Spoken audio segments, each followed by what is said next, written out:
Marketing opt-out refers to ways that customers can use to avoid receiving marketing messages from a company. Adding an opt-out button to WhatsApp message templates can help decrease block or report rates.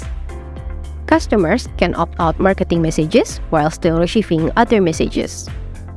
On the Qiscus Omnichannel chat dashboard, you can add an opt-out button when creating a new WhatsApp template. Here is how. Go to the outbound message menu and select WhatsApp broadcast templates. Click the New Template button.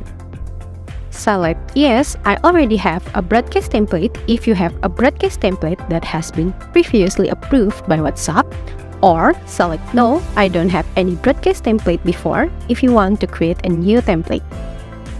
Click Next to continue. Select the WhatsApp account you want to use. Fill in the message template name and select Marketing as the category. Add languages and then click Next.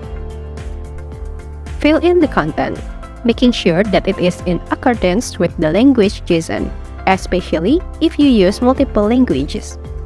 The content consists of the header, body, footer, and buttons.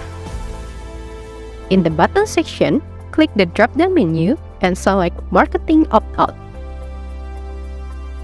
You are required to add opt-in and opt-out buttons. By default, the button text will be Of course for opt-in and Stop promotion for opt-out. However, this is customizable.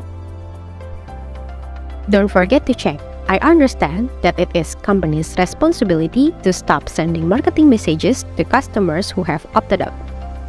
Submit the broadcast template you have created.